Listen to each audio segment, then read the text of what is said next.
अभी तक हम लोगों ने इलेक्ट्रोस्टैटिक्स के बारे में पढ़ा है, उसके बारे में कुछ समझा है। आज हम लोग इलेक्ट्रोस्टैटिक्स में इस्तेमाल होने वाले एक डिवाइस जिसे इलेक्ट्रोस्कोप कहते हैं, उसके बारे में पढ़ेंगे। जैसे कि हम जानते हैं कि इलेक्ट्रोस्टैटिक्स जो है ये चार्जेस के रेस्ट पर होने के बारे में स्टडी है। फिज़िक्स की वो ब्रांच है जिसके अंदर हम लोग चार्जेस पॉजिटिव और नेगेटिव के रेस्ट पर होने के बारे में स्टडी करते हैं। सिमिलरली अगर कोई जिस्म चार्ज है या कोई बॉडी चार्ज है और हमें नहीं मालूम कि उसके ऊपर चार्ज किस तरह का है, या हमें ये भी नहीं मालूम कि आया कि वो बॉडी चार्ज है या नहीं चार्ज, तो ये मालूम करने के लिए कि किसी बॉडी पर चार्ज है और वो चार्ज किस किस्म का उस बॉडी के ऊपर मौजूद है, कितनी स्ट्रेंथ के अंदर है, तो ये जो चीज़ मालूम करनी है ये हम इलेक्ट्रोस्कोप की हेल्प से मालूम करते हैं। इलेक्ट्रोस्कोप, इलेक्ट्रो का मतलब इलेक्ट्रिकल चार्जेस ही है और स्कोप का मतलब होता है जानना, देखना, या किसी चीज़ को, जैसे कि माइक्रोस्कोप होती है। माइक्रोस्कोप का मीनिंग ये होता है ना कि हम किसी भी छोटी चीज़ को देख सकें जो आम आँख से नज़र ना आए। सिमिलरली इलेक्ट्रोस्कोप भी एक ऐसा डिवाइस है जिससे हम किसी भी बॉडी के ऊपर मौजूद चार्ज और वो चार्ज किस टाइप का है, आया कि पॉजिटिव है या नेगेटिव है, वो आसानी से मालूम कर सकते हैं। इलेक्ट्रोस्टैटिक्स में तो हमें ये पता चल जाता है कि ये चार्जेस के रेस्ट पर होने की बात हो रही है, लेकिन चार्जेस किस किस्म के किसी बॉडी के ऊपर मौजूद हैं ये भी तो हमें पता होना चाहिए ना। तो इसके पता लगाने के लिए जो एक डिवाइस बनाया गया उसे इलेक्ट्रोस्कोप का नाम दिया गया। इलेक्ट्रोस्कोप जो है, इलेक्ट्रोस्कोप बहुत सी टाइप की होती है, डिफरेंट टाइप की इलेक्ट्रोस्कोप यूज़ की जाती हैं। जैसे कि डिफरेंट टाइप के इमेजेस हैं जिसमें आप देख सकते हैं कि इलेक्ट्रोस्कोप डिफरेंट टाइप की है। सबसे पहले जो इनिशियल इलेक्ट्रोस्कोप बनाई गई थी वो एक नीडल नुमा थी, एक नीडल टाइप थी, जिसे विर्ज़ोरियम इलेक्ट्रोस्कोप का नाम दिया गया था। इसे विर्ज़ोरियम इलेक्ट्रोस्कोप का नाम दिया गया था, विर्ज़ोरियम इलेक्ट्रोस्कोप। इसके बाद इलेक्ट्रोस्कोप की जो है आहिस्ता आहिस्ता से उसमें प्रोग्रेस होती गई और उसकी जो है वो शेप वो बहुत ज़्यादा डेवलप कर ली गई।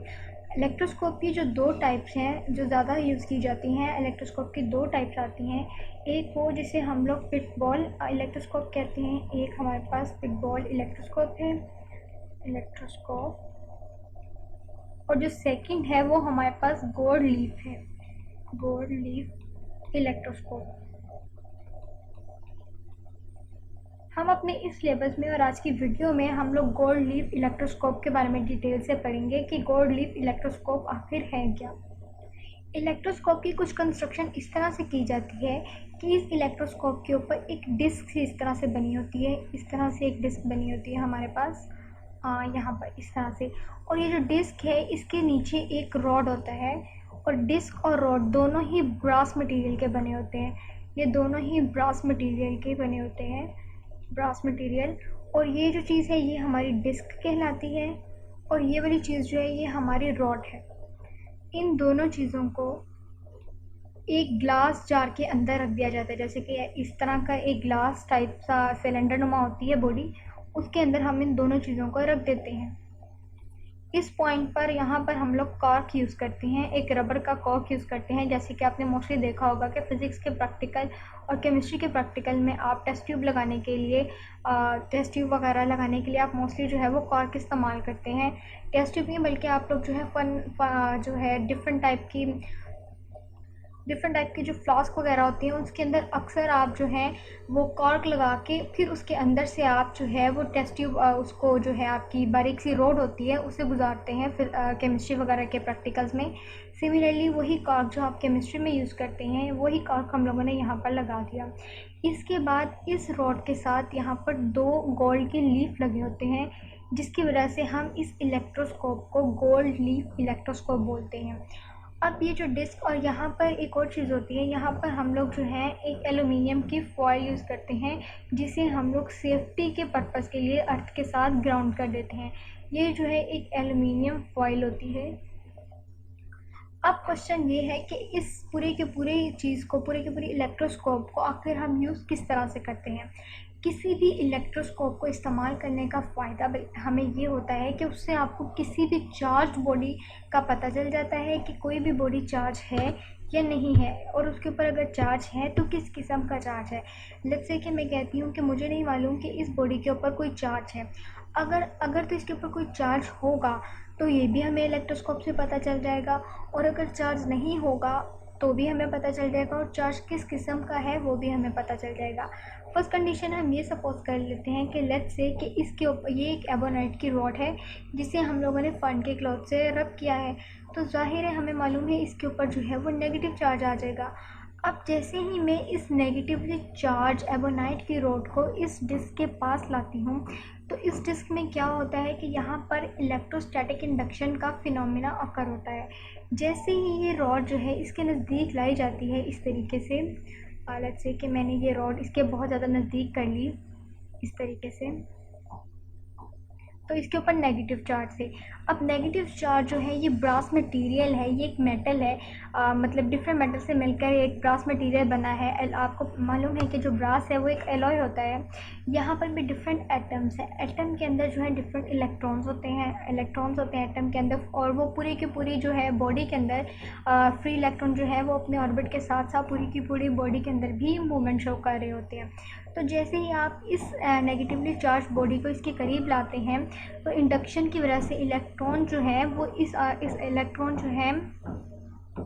इस पॉइंट से निकल कर इस पूरी की पूरी, यानी कि पूरी की पूरी बॉडी दो हिस्से हैं। इस डिस्क को आप लेट्स से कि अज्यूम कर लें ये P है और ये जो आपकी रॉड है ये Q है। तो आपके P हिस्से से जो है इलेक्ट्रॉन निकलना शुरू हो जाते हैं और आपके रॉड वाले हिस्से में जाना शुरू हो जाते हैं, जिसकी वजह से जो आपके P वाला हिस्सा है इस पर आपके पास पॉजिटिव चार्ज आना शुरू हो जाता है, यानी कि डिस्क के ऊपर पॉजिटिव चार्ज आ जाता है, और इंडक्शन की वजह से इस रॉड में नेगेटिव आ जाता है। जब नेगेटिव चार्ज यहाँ आ जाता है तो ये नेगेटिव चार्ज जो है इन गोल्ड की फॉइल, गोल्ड की जो है हमारे पास लीफ, उन्हें ट्रांसफ़र हो जाता है। चूँकि ये दोनों लीफ इसके साथ कनेक्ट है तो दोनों पर यही नेगेटिव चार्ज ही ट्रांसफ़र होता है। और आपको मालूम है कि नेगेटिव नेगेटिव एक दूसरे को रिपेल करता है, जिसकी वजह से ये हमारी जो गोल्ड की लीफ है ये खुल जाती हैं। जबकि जब अगर नॉर्मल कंडीशन की बात की जाए ना,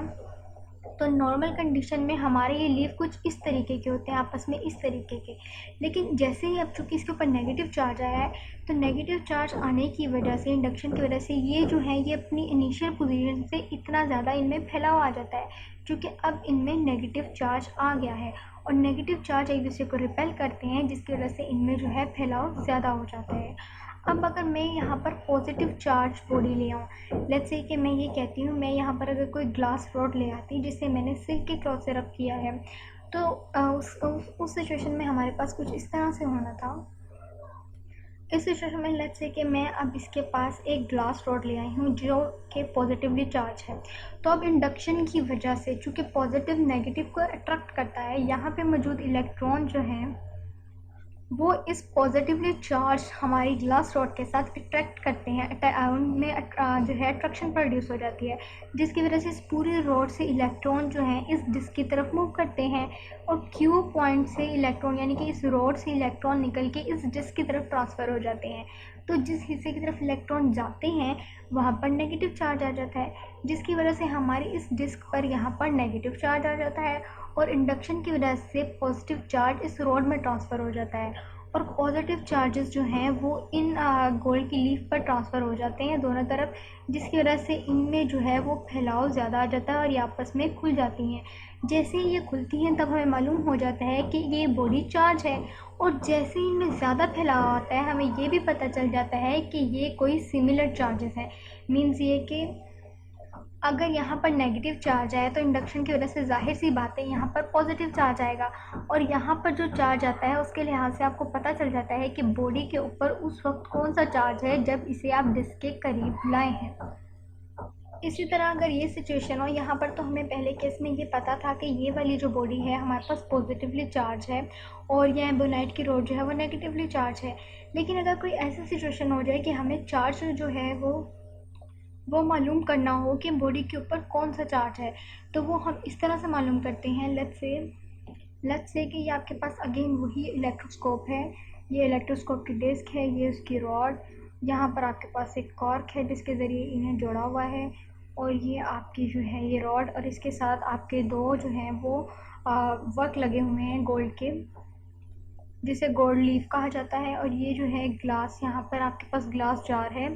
इस तरीके का, ये आपके पास इलेक्ट्रोस्कोप है, और यहाँ पर आपके पास एक एल्युमिनियम फॉइल है। जैसा कि अभी हम लोगों ने पिछले केस में करके देखा, इसे अर्थ के साथ ग्राउंड कर दिया जाता है। अगर आपको किसी जिस्म पर आपको ये ना बताया जाए कि ये आया कि पॉजिटिव चार्ज है या नेगेटिव चार्ज है,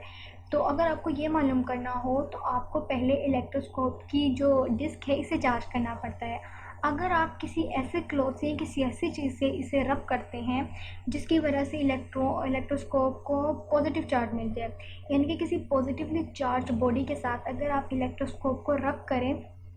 तो इलेक्ट्रोस्कोप के ऊपर पॉजिटिव चार्ज आ जाएगा, और अगर नेगेटिव चार्ज बॉडी के साथ रब करेंगे तो नेगेटिव चार्ज आ जाएगा।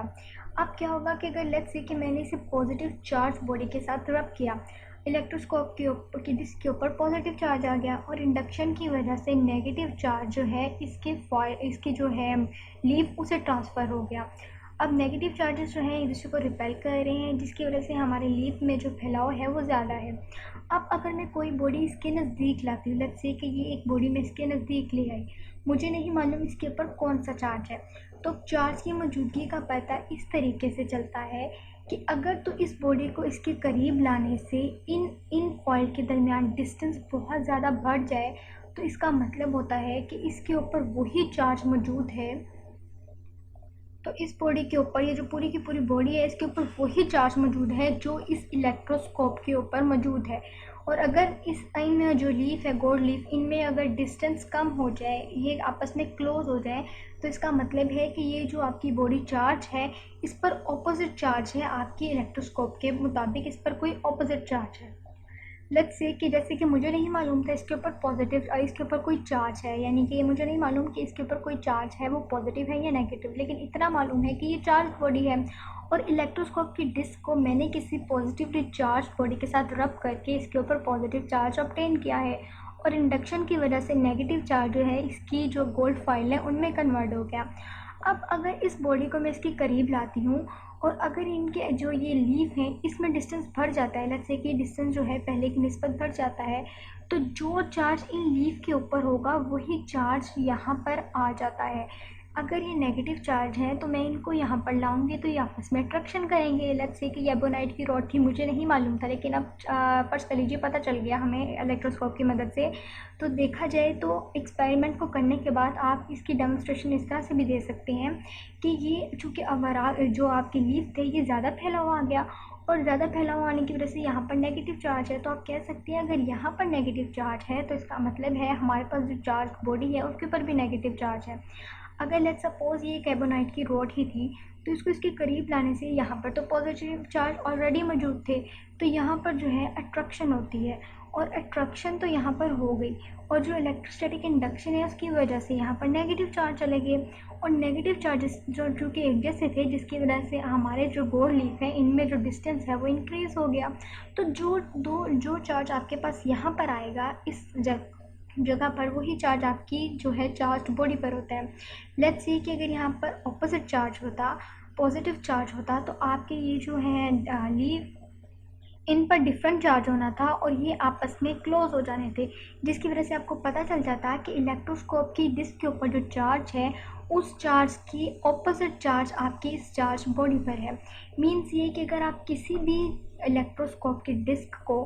किसी जिस्म से चार्ज करते हैं, किसी बॉडी से, अगर आप उसे पॉजिटिवली चार्ज करेंगे तो उस पर पॉजिटिव चार्ज आ जाएगा, और इंडक्शन की वजह से आपकी जो लीफ है इन पे नेगेटिव चार्ज आ जाएगा। ये हमारी पहली बात है। और अगर आप इसे नेगेटिवली चार्ज बॉडी से रब करेंगे तो इस पर नेगेटिव चार्ज आएगा, और इंडक्शन की वजह से यहाँ पर पॉजिटिव चार्ज आ जाएगा। लेट्स से कि अब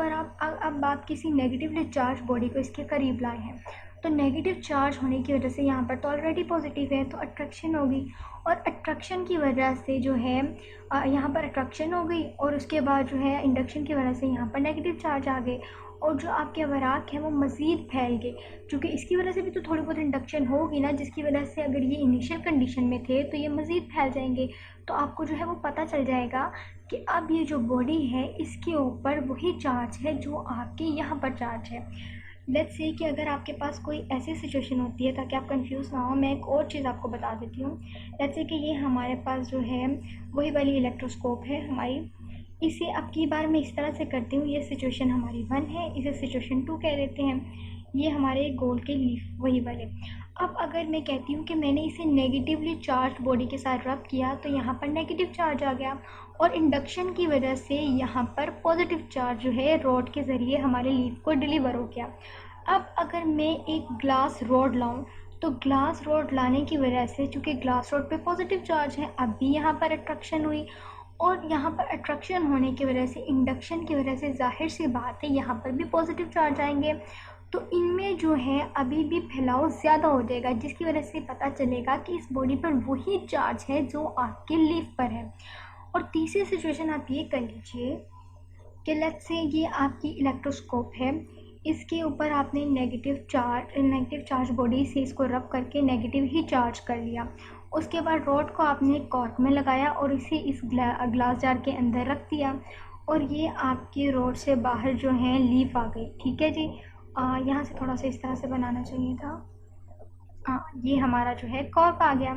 अब अगर मैं नेगेटिव चार्ज बॉडी ही इसके करीब लाऊं, मीन्स मुझे नहीं पता ये बॉडी क्या है, लेकिन लेट्स सपोज कि नेगेटिव चार्ज ही थी, हमें बाद में पता चला, लेकिन ये नेगेटिव चार्ज अगर हो बॉडी तो इंडक्शन की वजह से इस पर तो पॉजिटिव चार्जेस आ गए ना। अब चूँकि ये नेगेटिव और नेगेटिव आपस में तो रिपेल करेंगे, अगर इस तरह से कोई केस आ जाए कि दोनों ही सिमिलर चार्ज हो, आपकी बॉडी जिसे आपने किसी चीज़ से रब करके इलेक्ट्रोस्कोप के ऊपर नेगेटिव चार्ज बनाया है, उसके करीब कोई ऐसा जिस्म आ जाए जिसके ऊपर सिमिलर इलेक्ट्रोस्कोप जैसा चार्ज हो, तो इनमें जो है रिपल्शन होती है।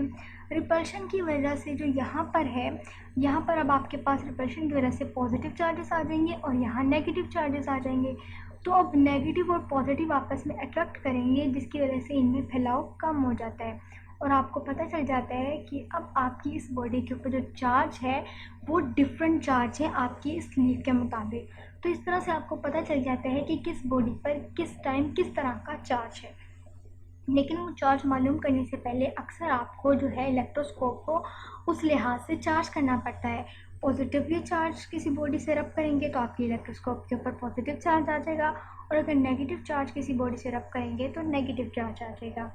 अब इसका एक यूज़ ये भी है कि इसकी वजह से हमें ये पता चलता है कि कोई बॉडी इंसुलेटर है या कंडक्टर है, यानी कि चार्ज के साथ साथ किसी बॉडी पर चार्ज और चार्ज की नौयत के साथ साथ हमें ये भी पता चलता है कि आया कि कोई बॉडी कंडक्टर है या इंसुलेटर। लेट्स से कि आपकी ये इलेक्ट्रोस्कोप है, इलेक्ट्रोस्कोप के पास अगर आपके पास कोई एक ऐसी बॉडी आ जाए जिसको इसके साथ रब करते ही आपके ये जो फॉयल है इनमें जो फैलाव है ये बिल्कुल ख़त्म हो जाए, तो इसका मतलब है ये जो चीज़ है ये कंडक्टर है।